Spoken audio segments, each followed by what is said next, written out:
Alors on va faire un duo. Bonjour à tous. Alors David est au four et au moulin. Il va faire le bimmer. Et quand je prêche, et puis après c'est lui qui prêche. Donc vous allez l'encourager. C'est la première fois et je me réjouis qu'on puisse faire des choses ensemble parce que je crois vraiment qu'il a des choses à dire, à nous apporter. Puis ça sera en vent nouveau. Je vais vous parler de quelque chose qui crispe beaucoup les évangéliques, mais je ne vais pas me gêner. Alors, vous savez, Dieu nous parle. Dieu a parlé depuis tellement longtemps, et c'est grâce au fait qu'il ait parlé que les choses existent. Dieu dit, ça va être le thème de ma prédication.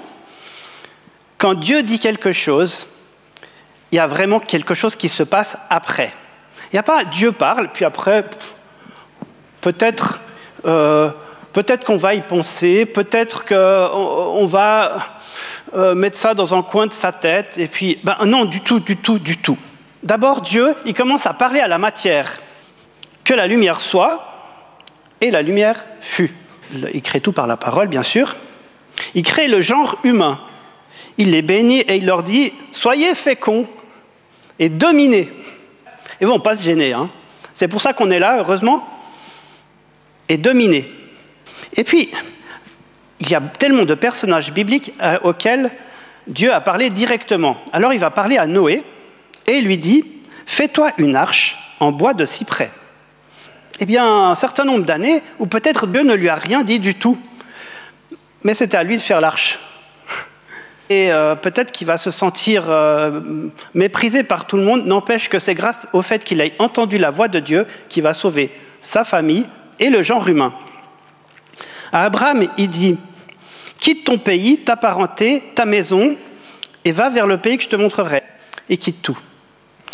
À Jacob, son fils, il va lui dire « Lève-toi et monte à Bethel, demeure-y, et là tu dresseras un autel au Dieu qui t'est apparu. » Jacob va ôter tous les dieux étrangers. C'est une révolution. Et puis ensuite, Dieu parle encore à Jacob, et il lui dit « Ton nom est Jacob, mais on ne t'appellera plus du nom de Jacob, ton nom sera Israël. » Il va devenir une nation. Dieu dit à Moïse « Je serai avec toi, et ceci sera pour toi un signe que c'est moi qui t'envoie. Quand tu auras fait sortir d'Égypte le peuple, vous servirez Dieu sur cette montagne. » Qu'est-ce qu'il va faire? Pas moins que faire sortir toute une peuplade. Heureusement qu'il a une parole divine. La suite de l'histoire nous montre qu'il ne se serait pas lancé sans tous les encouragements de Dieu.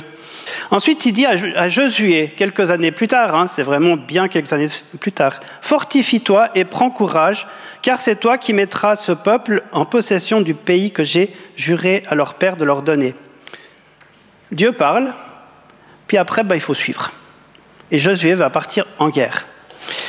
À Gédéon, bien des années encore plus tard, l'Éternel se tourna vers lui et lui dit « Va avec la force que tu as et délivre Israël de la main de Madian. N'est-ce pas moi qui t'envoie ?»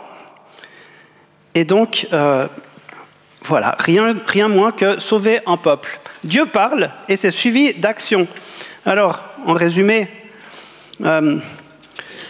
Noé construit c'est une construction complètement folle qu'il se met à faire. Abraham, il fuit tout. Il quitte son pays et va s'établir ailleurs. Moïse va gérer le déplacement de tout un peuple. Josué va entamer une guerre de conquête. Gédéon va délivrer un peuple. Et en fait, toutes ces destinées ont été bouleversées grâce à des paroles de Dieu. Et Dieu parle, il continue à parler. Le Verbe s'est fait chair. Jésus est venu parmi nous. Il a parlé. Et ensuite, les textes ont été écrits. Mais surtout, le Saint-Esprit parle au cœur des uns et des autres et à nous, et nous fait courir. Les missionnaires qui sont partis dans tout le monde, qui ont voulu traduire la Bible, qui sont partis en prenant des risques, et nous-mêmes qui prenons aussi certaines fois des risques, c'est parce que Dieu a parlé qu'on va suivre. Ce n'est pas juste parce qu'on s'est fait une opinion, parce qu'on a lu un livre, et ainsi de suite. Alors, toutes ces personnes-là ont entendu Dieu. Mais certaines avaient besoin de l'entendre par voie interposée. C'est-à-dire qu'ils n'ont pas entendu eux-mêmes directement la parole, mais ils ont eu besoin dans certains témoignages. Certains textes disent explicitement que Dieu a parlé. Donc, par exemple, on voit que Moïse parlait face à face, comme un homme parle à son ami. Puis d'autres textes ne le précisent absolument pas. Alors ça, je trouve intéressant. Et puis, après, on se dit, mais en fait, cette mise en forme des textes qu'on a et qui nous relate tout ce que Dieu a dit, comment ça s'est fait, au fait? Alors c'est là que ça commence à crisper. Certaines personnes disent, non, maintenant, les historico-critiques remettent tout en question. Moi, je dis merci aux historico-critiques. Parce que grâce à ça, on voit comment l'homme a été utilisé par Dieu pour que sa parole, non seulement soit pérennisée, mais qu'en plus, la parole ait tout son poids, et ce n'est pas une parole qui tombe du ciel. Alors, Dieu parle, mais Dieu n'écrit pas. Vous avez déjà entendu... Est-ce qu'il y a un passage dans la Bible où Dieu dit qu'il faut écrire? Allez, souvenez-vous. Oui? Alors, les tables de la loi, il les a écrits lui-même, vous êtes d'accord? Puis oui, la deuxième fois, c'est vrai, tu as raison. Est-ce qu'il y a d'autres passages où on dit que Dieu aurait dicté quoi que ce soit? Oui? Jérémie? Oui, parce que le roi Joachim, il avait brûlé les paroles de Dieu. Et puis Dieu lui a dit à Jérémie de réécrire. Ouais, il a dit à Jérémie de réécrire. Oui, alors là, il y a eu quelque chose. Et puis tout le reste, c'est un petit peu intéressant parce que Dieu parle quand même et des gens écrivent. En fait, j'aime bien ça. Il n'a pas dicté. Il a parlé aux hommes et les hommes, pour pérenniser la pensée, vont les mettre par écrit. David voulait dire quelque chose. Daniel, cite-nous le passage. Daniel a une vision, scelle le livre. Oui, il y a ça aussi. Si vous arrivez à me le retrouver, comme ça on peut le dire. La main écrite sur le mur, oui, aussi. Et tout ça, Jean de l'Apocalypse, il l'écrit à cette église et il dit, mais en fait, comme c'est écrit, on se demande dans quelle mesure il a entendu ou dans quelle mesure il était inspiré, ça aurait été une voix ou pas une voix. N'empêche que des fois, Dieu parle de façon audible, mais la plupart du temps, ce n'est pas forcément précisé. Et peut-être que Dieu vous a parlé de façon audible. Est-ce que quelqu'un ici a reçu une parole audible? Je regarde. Oui, une fois? Plusieurs fois? Donc Nathalie, tu as entendu une voix. Moi, je n'ai jamais entendu de voix, mais par contre, je sais que Dieu m'a parlé à un moment donné bien précis dans ma vie. Très clairement. Et il n'avait pas besoin de mots pour me le dire. Ça s'est passé comme une transmission de pensée. Je vous dirai après. Bon, peu importe, mais n'empêche que moi, j'ai eu accès au livre comme vous. Et ce livre, comment est-ce qu'il a été écrit? Eh bien, par des hommes convaincus qu'il fallait mettre tout ça par écrit. L'Ancien Testament, c'est compliqué de savoir à peu près comment est-ce que ça s'est fait. Il y avait des traditions orales, il y avait peut-être des bouts de texte. Et puis, à un moment donné, le peuple juif part en exil. Ils perdent leur terre. Le problème, c'est que s'ils perdent leur terre, est-ce qu'ils allaient perdre leur identité? Alors, la thèse la plus probable, c'est que le texte tel qu'il a été finalisé dans les Bibles qu'on a actuellement serait en fait une synthèse de ce qu'il y avait à l'époque et qui a été mise par écrit à ce moment-là. Et grâce à ça, on a l'ensemble de ces textes qui servaient à affirmer la suprématie de Dieu d'Israël sur tous les autres dieux, à faire comprendre et à décrire à tout un peuple la cause de leur débâcle, parce qu'il fallait leur dire pourquoi est-ce qu'ils étaient partis en exil, et puis aussi définir l'identité nationale de leur peuple, qui était maintenant sans terre. Ils avaient une identité, il fallait la définir. Et la Bible, l'Ancien Testament, en fait, sert à tout ça. Et on le voit dès le début. Je donne comme exemple le tout premier passage. Au commencement, Dieu créa les cieux et la terre. C'est pas de la science. C'est vrai qu'il a fait les cieux et la terre. La terre était informe et vide, les ténèbres était au-dessus de l'abîme et le souffle de Dieu planait au-dessus des eaux.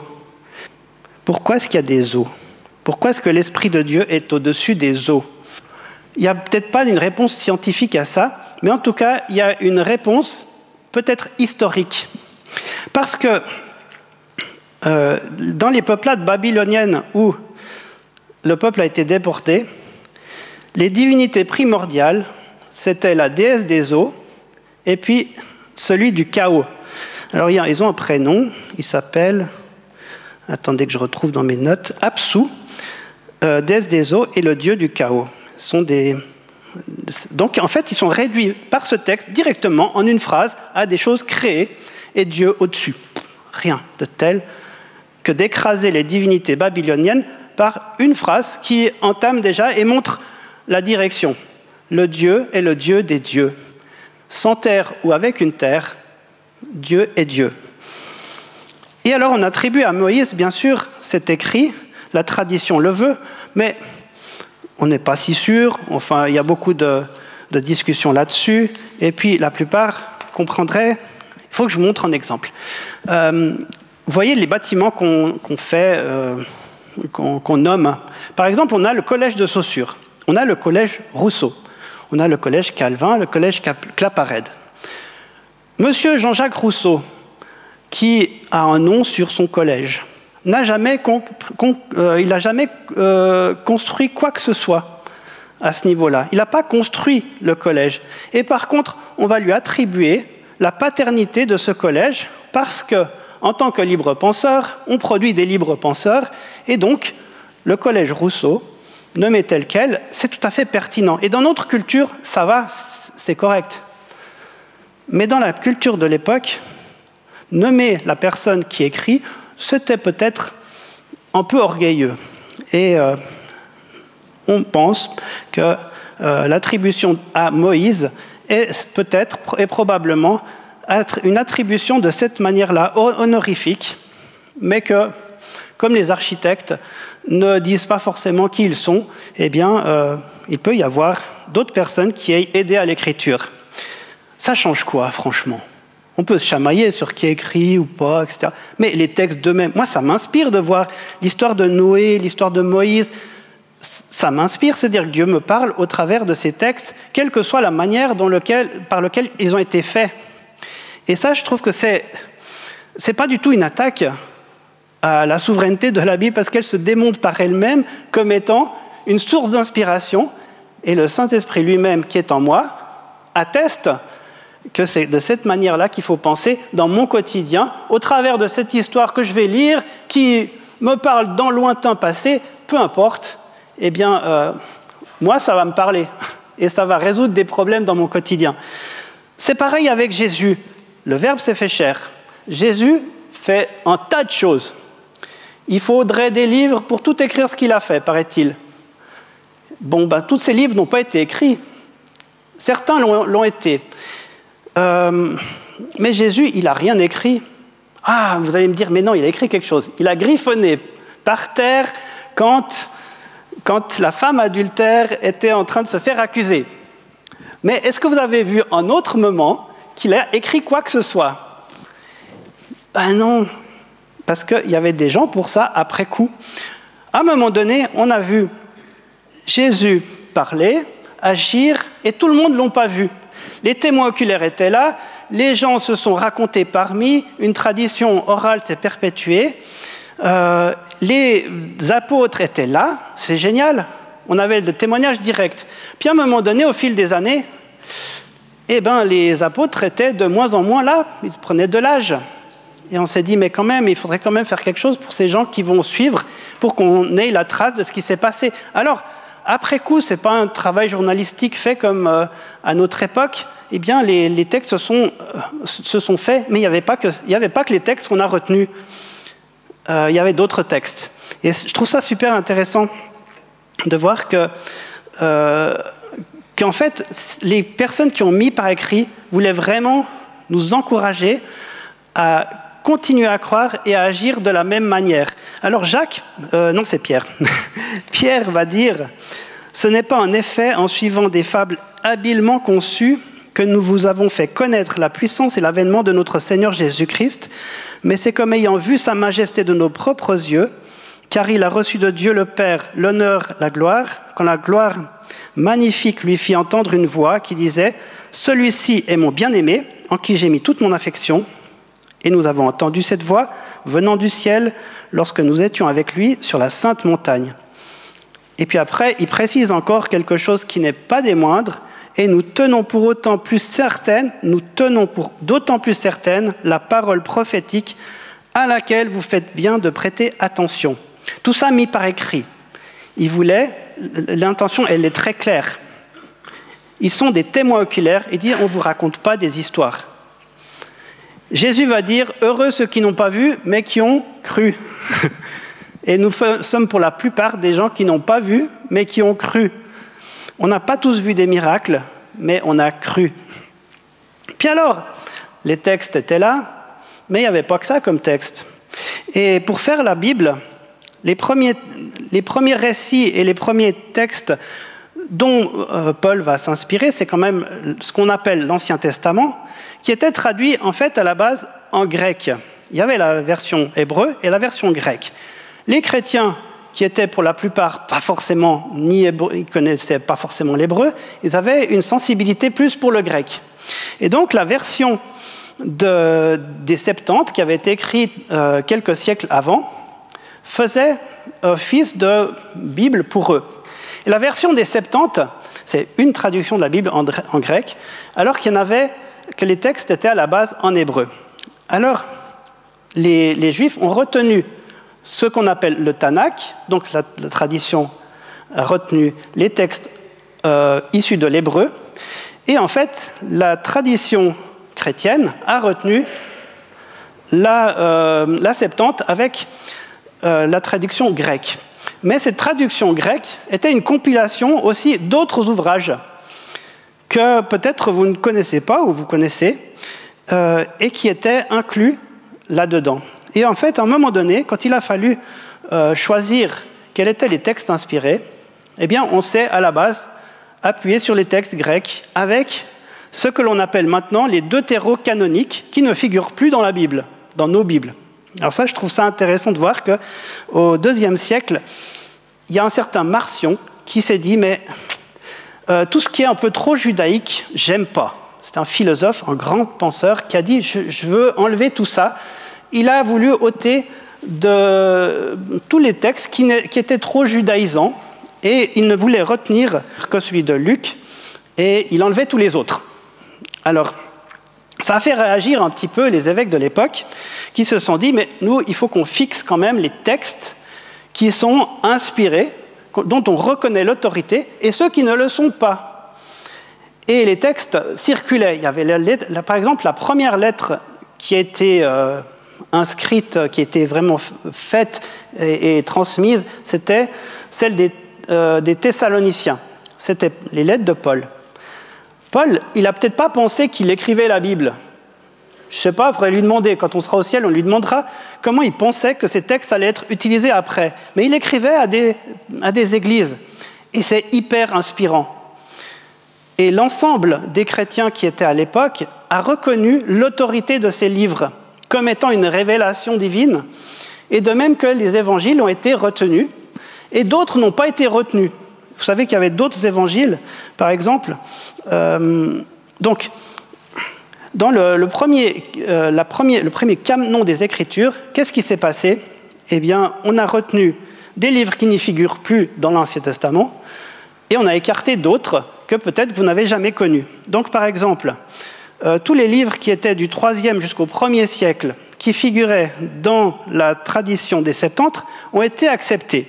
Donc, on avait Tobie, Judith, la sagesse de Salomon, l'Ecclésiastique, Baruch, 1 et 2 Maccabées. Tous ceux-là ont été reconnus comme divinement inspirés. Et puis par contre, on a mis de côté la Didaché, qui était l'enseignement prétendu des apôtres, alors que c'était utilisé comme on utiliserait l'évangile actuellement, l'un ou l'autre évangile, pour s'inspirer. La Didaché faisait partie des textes les très très répandus. On a mis de côté la lettre de Clément de Rome aux Corinthiens, l'évangile de Pierre, Pasteur d'Hermas, évangile de Thomas, l'évangile de Barnabé, et il y en avait encore toute une kyrielle qui s'accumulait, et on ne savait plus trop où on en était à ce moment-là. Il fallait faire le tri. En fait, pas tant que ça, parce que les textes qui faisaient autorité à l'époque, c'est ceux simplement que tous les chrétiens ont reconnus et que nous reconnaissons encore comme faisant autorité. Les autres, vous n'avez qu'à les lire et vous verrez par vous-même. Et ça, je trouve génial, de voir que les textes par eux-mêmes nous inspirent, et on reconnaît simplement en les lisant que Dieu parle au travers de ces textes. Et il n'y a pas besoin de plus de démonstration. Je trouve ça génial. Et enfin, on en arrive à quelques siècles plus tard, la Réforme, où Luther commence à se dire, mais peut-être l'épître de Jacques, c'est peut-être qu'il faudrait l'enlever, peut-être que l'Apocalypse, il faudrait l'enlever, etc. Il y a eu des réflexions. D'ailleurs, même Calvin n'a jamais étudié l'Apocalypse, il n'arrivait pas à en trouver quelque chose. Il l'a laissé de côté, lui. Et pour finir, à la Réforme, ce qu'on a fait, c'est qu'on a quand même gardé les textes, tous les textes, mais on a décidé que les deutérocanoniques dans l'Ancien Testament n'étaient pas inspirés, mais qu'ils figuraient quand même dans la Bible. Et ce n'est qu'en 1825 que la Bible telle qu'on a actuellement dans nos mains, c'était une première version, était anglaise, qu'on a les textes avec 66 livres et pas plus. Alors ça, je trouve intéressant de voir que les livres qui nous inspirent et dont on dit « c'est la parole de Dieu », il y a eu tout ce chemin qui a été fait, tout cet historique, jusqu'à ce qu'on ait ces livres traduits dans nos mains et qui continuent à nous inspirer et qui continuent à faire autorité auprès de nous, qui les lisons, et on y trouve toujours quelque chose, et chaque fois qu'on relit un passage, c'est chaque fois encore différent. Je crois qu'on ne s'ennuie pas. J'ai vu des gens qui me disaient la dernière fois que j'ai lu la Bible, c'était la meilleure des fois. On ne s'ennuie pas, parce qu'en fait, on découvre à chaque fois des choses nouvelles. Alors, maintenant, c'est vrai, cette inspiration des Écritures, je vais laisser bientôt la parole à David, mais j'ai trouvé une description qui me plaît beaucoup. Alors, tu peux passer la suivante, ça c'était les livres connus. Alors, juste avant, oui, vous voyez, la lettre tue, mais l'esprit vivifie. Je vous donne un exemple d'utilisation de la Bible. Vous voyez quelqu'un qui est déprimé. Vous pouvez lui lire la Bible. Encore faut-il choisir le bon texte. Est-ce que vous savez qu'il y a un passage qui dit qu'il faut s'enivrer ? Eh bien oui, je vais vous le trouver dans la Bible. Je ne suis pas sûr que c'est le passage qu'il faut dire à la personne qui ne va pas très bien. Mais ce passage, je vous le lis, vous pouvez le trouver, le Proverbe 31, versets 6 et 7. « Donnez des liqueurs fortes à celui qui périt, et du vin à celui qui a l'amertume dans l'âme, qu'il boive et oublie sa pauvreté, et qu'il ne se souvienne plus de ses peines. » Bon, on utilise ou on n'utilise pas ? Je crois que le Saint-Esprit va me suggérer peut-être d'utiliser un autre texte pour encourager mon frère, parce que, je lis plus bas, « Ne vous enivrez pas de vin, c'est de la débauche, soyez au contraire remplis de l'Esprit. » Alors pour remplir mon frère de l'Esprit, qu'est-ce que je vais faire ? Je vais chanter avec lui, je vais l'écouter, je vais le prendre dans les bras, je vais faire plein de choses, mais je ne vais pas lui donner du vin, quoi, franchement. Vous voyez ? Donc, la Bible, on peut l'utiliser à des fins... C'est très grossier, mon exemple, hein, mais c'était pour dire que l'Esprit Saint atteste qu'on l'utilise comme parole de Dieu et qu'elle devient parole de Dieu parce qu'elle agit, ou bien on peut l'utiliser n'importe comment, comme je le suggère ici, prendre n'importe quel passage. J'ai juste, carrément, pour être un petit peu honnête, j'ai omis le passage qui était juste avant, où on suggère au roi de ne pas boire trop de vin, histoire d'avoir la tête bien en place pour prendre des décisions. Et voilà, et la suite de la phrase, c'est ça, laissez les autres s'enivrer en gros. Mais voilà, si on prend les textes comme ça, on peut faire et dire n'importe quoi et faire se contredire les textes, comme je m'amuse à le faire ici. D'ailleurs, c'est ce qui se fait dans les facultés de théologie, c'est de relever toutes les contradictions, c'est facile, hein. Mais l'utiliser avec le Saint-Esprit, C'est ça qui est beaucoup plus intéressant. Alors, j'ai une petite provoque quand même, je termine avec Vatican II, l'inspiration des Écritures. Je trouve magnifique la façon dont ils ont décrit l'inspiration des Écritures et comment est-ce que le texte a été fait. Alors, accrochez-vous, c'est un peu compliqué. Il y a des termes qu'on n'a pas l'habitude, mais il dit, donc c'est le texte Dei Verbum 11, la vérité divinement révélée que contient et présente les livres de la Sainte Écriture y a été consignée sous l'inspiration de l'Esprit Saint. Notre Sainte Mère l'Église, de par sa foi apostolique, juge sacrés et canoniques tous les livres tant de l'Ancien que du Nouveau Testament, avec toutes leurs parties, puisque rédigés sous l'inspiration de l'Esprit Saint, ils ont Dieu pour auteur et qu'ils ont été transmis comme tels à l'Église elle-même. En vue de composer ces livres sacrés, Dieu a choisi des hommes auxquels il eut recours dans le plein usage de leurs facultés et de leurs moyens, pour que lui-même, agissant en eux et par eux, il misse par écrit, en vrai auteur, tout ce qui était conforme à son désir, et cela seulement. Ça, je trouve super intéressant de voir que c'était Dieu a choisi des hommes auxquels il eut recours dans le plein usage de leurs facultés. Il n'y a pas d'écriture automatique. C'est vraiment dans la culture, dans la pleine utilisation de leur intérêt. On n'a pas de texte, par exemple, qui parle à des gens de l'an 3000.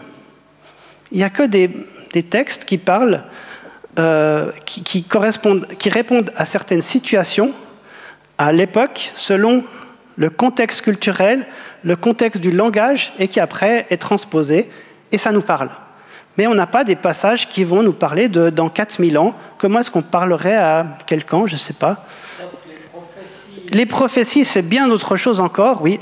Les prophéties, elles ont une vue vers l'avenir, mais elles ont un langage qui sont de l'époque même. Par exemple, la littérature apocalyptique, c'était de la littérature. Nous, on n'a que l'Apocalypse. Mais il y avait d'autres apocalypses. C'est un style littéraire.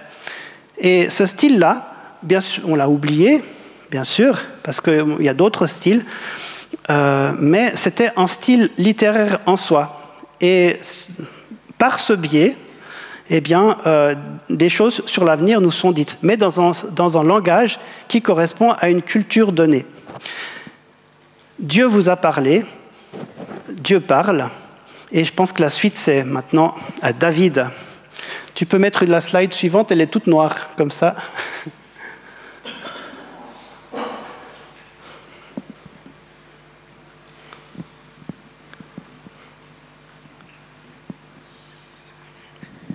Merci Gilles. Bonsoir à tous. Alors Gilles a fait appel à moi en fait, parce qu'il voulait que je réponde à une question précise. Comment est-ce que Dieu parle aujourd'hui par le Saint-Esprit? Il a un petit peu fait le tour avec l'Ancien Testament. Et puis il voulait que je réponde plus à cette question-là. Et voilà, je vais essayer. Et puis sachez que moi aussi, j'essaye toujours d'entendre la voix du Seigneur jusqu'aujourd'hui. Et puis le but, c'est que voilà, nous puissions nous aider les uns les autres à attendre le Saint-Esprit lorsqu'il nous parle aujourd'hui, dans le temps dans lequel nous sommes, sous la Nouvelle Alliance. Je vais prier un petit peu, juste avant.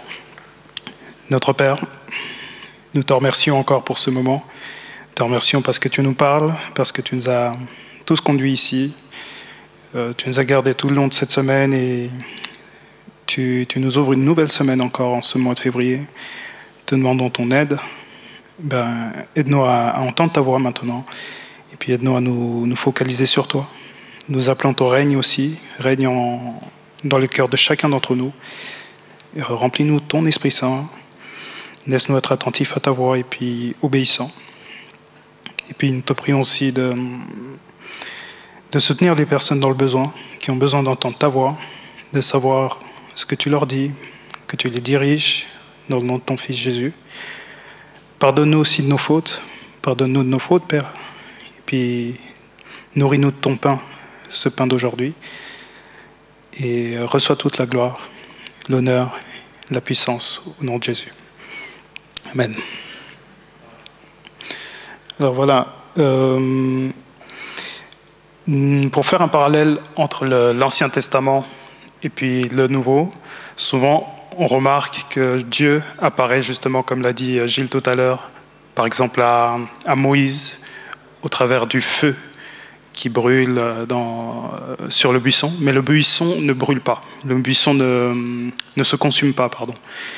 Et ce sont des choses, des phénomènes que nous ne retrouvons pas forcément dans la Nouvelle Alliance, où, par exemple, on ne voit pas ce feu qui brûle, on ne voit pas Pierre, Jacques, Paul qui brûlent des gens comme Élie l'a fait, par exemple, mais on voit plutôt le cœur de Dieu qui se manifeste, le cœur de Dieu qui vient par sa grâce pour démontrer le pardon, la miséricorde auprès des païens, mais aussi auprès des pécheurs qui, sans doute, peut-être méritaient ce feu, mais Dieu veut aujourd'hui amener à la repentance le monde. Dieu veut que nous ayons ce cœur d'humilité et puis de compassion. Et en travaillant sur le thème, je m'étais un petit peu attardé sur Élie et Élisée. On voit Élie qui, à plusieurs reprises, a fait appel au feu pour punir les opposants. Mais lorsqu'il s'agit d'Élisée, son disciple, qui l'a succédé droit derrière, on remarque aussi que Élisée a hérité de la double portion d'Élie, mais Élisée n'a jamais fait appel au feu pour punir des gens. On peut retrouver dans le livre de 2 Rois, je n'ai pas la référence précise, mais on peut voir en Élisée une sorte de petit extrait du temps de la grâce. Parce qu'Élisée, à un moment, se retrouve face à des Assyriens qui viennent à sa porte pour lui faire du mal. Et au lieu d'appeler le feu, comme l'aurait peut-être fait Élie à ce moment-là, on se rend compte qu'il agit différemment et il les frappe tout simplement d'aveuglement et les conduit auprès du roi, lui conseillant de leur offrir un repas, et puis un repas copieux. Alors on se dit, Élie, il a été formé Élisée a été formé par Élie, les commandements de la loi disent que, voilà, œil pour œil, dent pour dent, on est encore sous cette loi, Jésus n'est pas encore venu, mais comment a-t-il pu trouver le cœur de Dieu à ce moment-là? Comment a-t-il pu entrer dans l'intimité de Dieu à ce moment-là? Et je pense qu'aujourd'hui, Dieu veut que nous entrions dans cette intimité où nous ne sommes plus en train de réagir justement avec cette loi qui dit « je te rends comme tu m'as donné le coup », mais au contraire, je te pardonne. Je rentre dans cette démarche de pardon. Tu m'as fait du mal, mais je te pardonne. Tu ne m'aimes pas, mais je t'aime. Et c'est ce qu'on voit lorsque Jésus vient sur terre dans son ministère. Il nous dit, vous avez appris œil pour œil et dent pour dent, mais moi je vous apprends à pardonner à vos ennemis. Je vous apprends à tendre l'autre joue lorsque on vous frappe sur la joue gauche ou droite. Et voilà, en tout cas, je pense que le Seigneur veut nous parler de cette manière-là. Et il nous parle comme ça par son Saint-Esprit, il nous apprend à distinguer justement ces moments-là où on se dit, écoute, dans la Bible, ok, dans l'Ancien Testament, il m'a dit ça, dans le Nouveau, il m'a dit ça, qu'est-ce que je fais? Et la slide de tout à l'heure que Gilles a présentée est tout à fait vraie, c'est que vous aurez des tentations où l'ennemi viendra face à vous et puis il vous dira, vous voyez, il est écrit, œil pour œil, dent pour dent, c'est dans la Bible. Mais c'est à nous de nous responsabiliser justement au contact de la parole de Dieu, au contact de la volonté de Jésus, de chercher son cœur pour savoir ce qu'il dit en fonction de la situation à laquelle nous faisons face. Et Jésus, face au diable dans le désert, eh bien, le Satan lui dit, eh bien, voici, tu as faim, eh bien, voilà, si tu es fils de Dieu, transforme ces pierres et fais-en du pain. Et là, je ne sais pas si vous c'est comment, mais après un jour de jeûne, déjà, je me sens bien frais, connecté à Dieu. Mais après 40 jours de jeûne, je me dis, on va déménager, on va y aller. Et puis, allez, je peux transformer ces pierres en pain, quoi. Mais Jésus, il reste attentif. Il reste attentif au cœur de Dieu. Il recherche ce que Dieu veut à ce moment-là. Et il répond tout simplement. Il est écrit aussi, l'homme ne vivra pas de pain seulement, mais de toute parole qui sort de la bouche de Dieu. Et là, le diable est confus, il est confondu. Et il passe à la suite. Donc, on connaît aussi les 3 grandes tentations. Et je pense que c'est aussi un exemple, voilà, que nous avons pour le temps de la grâce dans lequel nous sommes. C'est de rechercher davantage le cœur de Dieu, comme l'a fait Élisée, comme le montre Jésus, et de nous appuyer sur sa parole, de toujours être au contact de sa parole afin de savoir dans quelle direction est-ce qu'il nous conduit, et puis d'être rempli de son esprit. Comme l'a dit Gilles aussi, ne vous enivrez pas de vin, mais soyez remplis du Saint-Esprit, car c'est lui notre partenaire parfait, notre guide. C'est lui que Jésus a envoyé pour nous sauver, enfin pour nous montrer la voie que Jésus nous a montrée lorsqu'il était sur terre. Et aujourd'hui, nous pouvons vivre en contact du Saint-Esprit, comme les apôtres vivaient au contact de Jésus-Christ. Donc voilà, pour ma part, j'ai essayé de répondre à cette question. Et puis, que le Seigneur vous bénisse. Amen. À présent, Gilles aussi avait besoin de répondre à la question, d'apporter son avis. Oui. Quel est ton avis là-dessus? Comment est-ce que le Seigneur nous parle aujourd'hui? Alors, si je donne mon avis, vous donnez le vôtre aussi. Hein. Après, c'est vous. Comment Dieu parle? Moi, ça m'est arrivé d'avoir, par exemple, mais très souvent, quelque chose, c'est un déclic. Tu as la joie, c'est quelque chose qui est fait par amour, et tu es en paix. Quand j'ai ces 3 choses-là, eh ben, il n'y a pas grand-chose qui m'arrête. Je fais, j'y vais. C'est pas très démonstratif, je n'ai pas forcément besoin d'un texte biblique ou quoi que ce soit, j'y vais. Parce que je sais à peu près que l'Esprit Saint fonctionne comme ça, et c'est comme ça que je le reconnais. Peut-être que vous avez d'autres témoignages que vous voudriez donner. Il ne faut pas vous gêner de prendre la parole maintenant. Moi, j'ai eu une fois un moment où j'ai eu besoin d'un reformatage de mon cerveau, parce que j'avais lu la Bible, on m'avait dit que tout le monde serait perdu, pécheur, etc. Jean 3, 36, celui qui croit au Fils a la vie, celui qui croit pas n'a pas la vie, mais la colère de Dieu demeure sur lui. J'avais cette image que la colère de Dieu est sur tout le monde. Et je me disais, mais Dieu, t'es vraiment pas sympa. Parce que moi, j'ai reçu la parole, puis les autres, ils les ont pas reçus. Je fais tout ce que je peux pour la transmettre, mais j'y arrive pas. Puis ces gens-là, ils ont rien.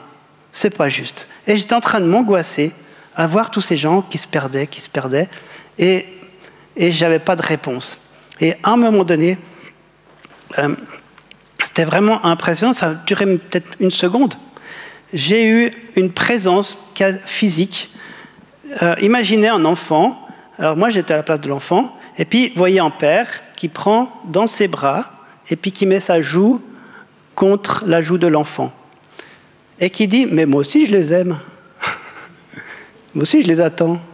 Et après, ça m'a fait tellement... Ça a changé toute ma théologie en moins d'1 seconde. Ah ouais, c'est vrai ça? Ben, du coup, je ne vais pas avoir peur. Puisque moi-même, je ne les mettrai pas au feu. Alors, si Dieu qui les a fait les aime, alors pourquoi? Bref, ce qui fait que ça change beaucoup de choses, peut-être... ça a peut-être changé beaucoup de choses pour moi, mais peut-être aussi dans mon regard d'enseignant, parce qu'avec tous les petits trublions dont je dois m'occuper, je suis certain que j'ai un regard qui n'est pas du tout le même que si j'étais resté dans ma théologie où pour tout le monde, je voyais tout le monde comme perdu. Voilà, par exemple, là, à un moment donné, Dieu a eu besoin de me dire mais je n'ai pas entendu de voix, j'ai entendu... c'était vraiment une transmission de pensée avec cette présence physique. Et puis après, c'était fait. Ouais. Alors, maintenant, c'est Willy. Moi, je trouve que pour entendre Dieu, le meilleur moyen, c'est de se taire. De se taire et puis de l'écouter. Parce qu'on n'a rien à lui commander, à lui ordonner. Et si on ne prend pas cette position, on n'entendra jamais sa voix. Ouais, merci. Quelqu'un d'autre veut prendre la parole? Viens, Manu. Moi, je trouve que la première étape pour entendre Dieu, pour moi, c'est de mettre de côté les distractions, particulièrement mon téléphone, mais il y en a d'autres aussi, parce que j'ai fait l'expérience tellement de fois, je m'assois, justement, j'essaye de me taire, j'ai mon téléphone et je le prends, et puis c'est fini, je suis trop distrait après pour entendre Dieu. Donc je pense qu'on a chacun nos distractions, mais moi, en tout cas, c'est une des grandes distractions que j'ai. Merci. Viens, Teresa.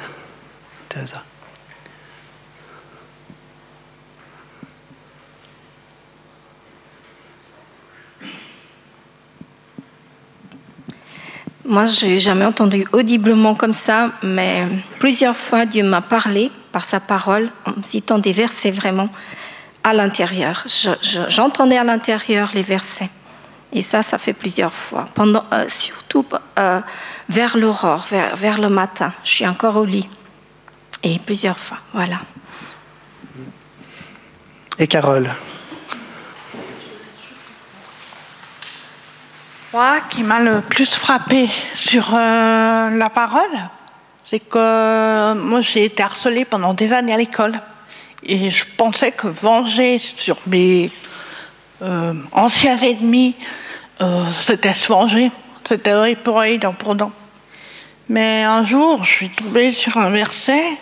C'était juste avant mon premier baptême par aspersion. C'était « Aimez-vous les uns les autres comme moi je vous ai aimé ». Et ça m'a vraiment frappée. Et puis, je dis, mais je dois vraiment pardonner.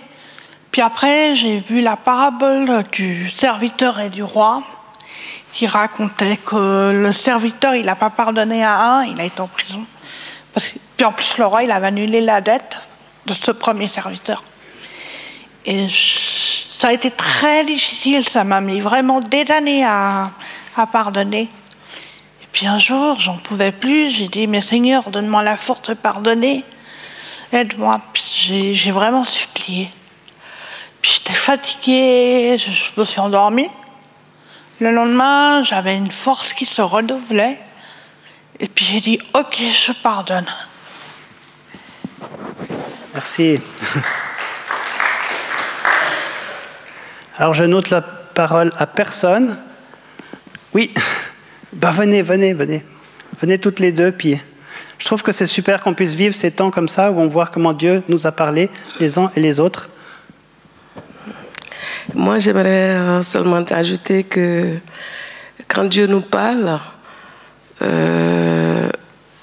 ça fait partie aussi, c'est pas des mots vraiment qu'il nous dit, mais ça peut être un sentiment. On sent que ça, c'est pas naturel, même si c'est difficile, c'est pas naturel. Et comme il a dit Willy, on doit être vraiment attentif et puis garder le silence. Parce que moi, j'ai un petit témoignage par rapport à ça, quand le Saint-Esprit nous parle. Parce que tout ce qu'on fait, même si on a raison, mais si c'est pas comme Dieu veut, on se culpabilise. Le Saint-Esprit, il vient nous toucher dans le cœur pour dire que ce qu'on vient de faire, on ne devrait pas le faire, il doit avoir la différence au fait. Même si on a raison, la personne qui t'a offensé, si tu fais la même chose comme lui, vous êtes pareil. Mais il faut qu'il y ait la différence. Tant qu'il n'y a pas cette différence, ça veut dire qu'on n'a pas vraiment reçu l'esprit. Pour moi, c'est comme ça que je vois la chose. J'ai un petit témoignage à donner. Une fois, J'ai accompagné mes filles à l'école et puis je me suis garée. Je ne vais pas tout raconter parce que c'est long, donc je vais couper. Et puis, il y avait d'autres voitures qui étaient devant moi. Moi, j'étais derrière, je ne pouvais pas avancer. Donc, il était l'heure, j'ai ouvert la porte pour que mes filles descendent. Et il y avait 2 policiers qui étaient là-bas, ils ont dépassé toutes les autres voitures et puis ils sont venus me demander pourquoi je me suis garée là. J'ai dit, mais je ne peux pas avancer, il y a 2 voitures qui sont là, vous les laissez garer, moi je suis derrière, comment je fais? Donc, j'ai ouvert la porte pour que mes filles partent et puis après, bon, je ne suis pas sortie de la voiture, je vais aller dès que les autres vont bouger.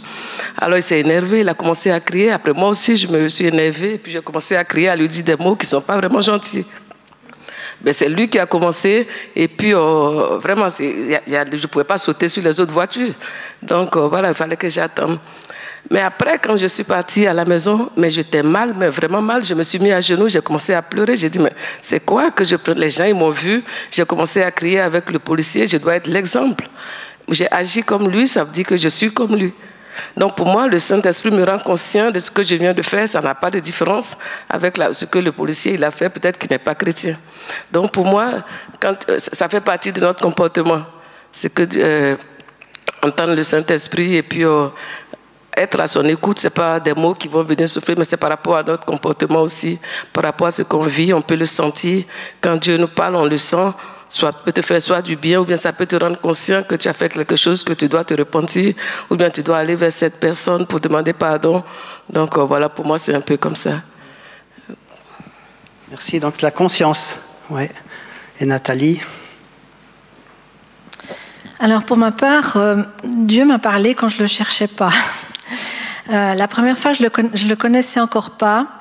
Et je travaillais comme aide familiale aux soins à domicile et tout à coup j'entends une voix qui me dit « Tu veux pas enfin ouvrir les yeux ?» Et là je savais qu'en rentrant à la maison j'avais une situation à remettre en ordre. Une autre fois c'était juste avant qu'on commence notre relation avec Dirk.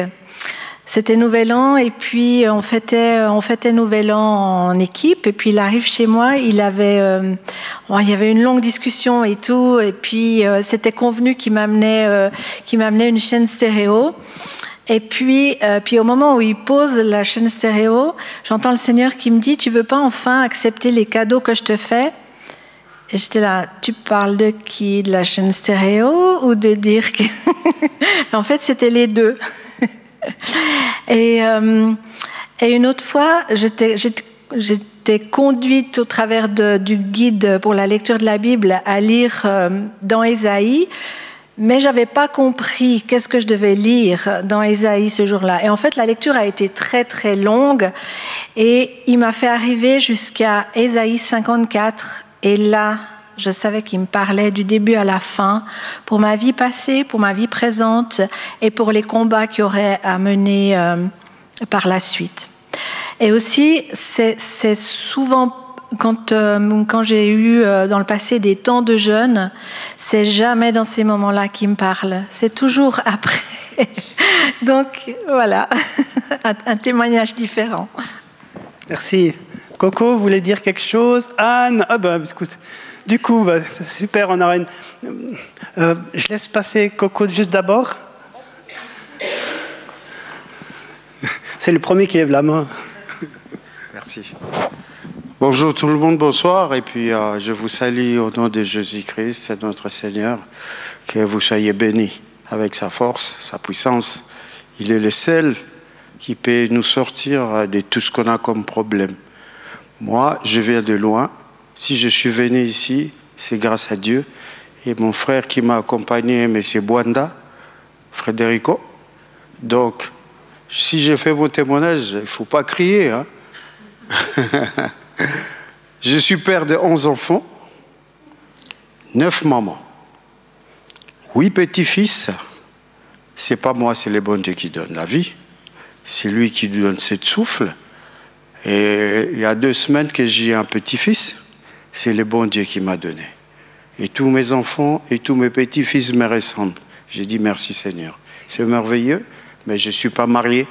Mais je demande toujours d'y trouver une bonne. Pas une femme, une bonne femme. Donc je suis béni. Je dis toujours merci Seigneur.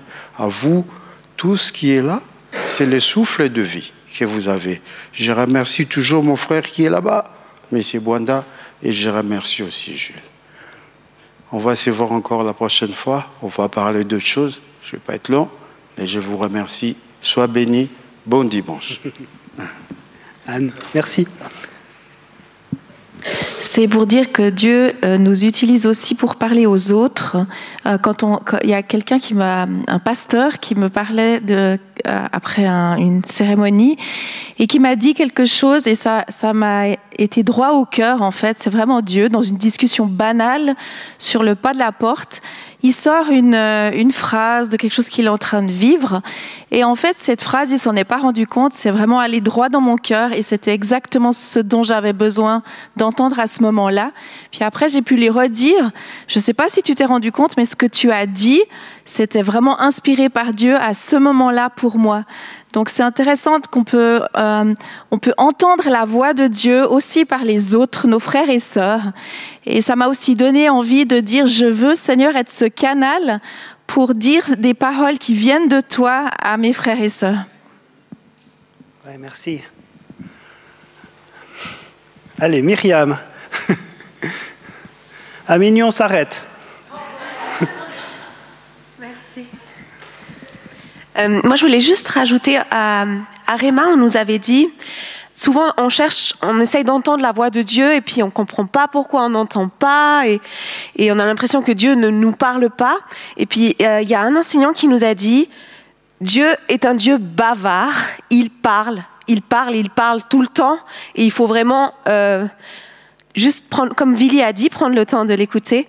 Et puis, dans ce sens-là, moi, j'ai eu un témoignage. Une fois, Dieu m'a parlé à travers un slogan de la SNCF. Donc, peut-être aussi, des fois, on s'attend tellement à ce que Dieu nous parle d'une certaine façon. On attend une parole d'un prophète qui vient juste à temps. Mais Dieu parle et il utilise différents moyens. Et il ne faut pas négliger ou mépriser certains moyens dont Dieu peut nous parler. Merci. Merci. Alors on va prier, on va terminer par la prière. Seigneur, merci pour ta parole qui était donnée, parce que grâce à elle, nous vivons. Parce que tout ce qui a été fait par ta parole, et c'est toi qui nous fais nous bouger. Tu produis en nous le vouloir et le faire selon ton bon plaisir. Nous sommes heureux d'entendre ta voix quand on l'entend et nous prions que nous puissions être toujours attentifs à ta voix dans notre quotidien. Nous voulons continuer à te voir agir, mais nous voulons aussi agir selon tes directives, être prêts à faire les pas de foi, prendre les risques, prendre les décisions, nous mettre en route de la manière que tu nous le dis, que tu nous le demandes, par les convictions que tu nous donnes.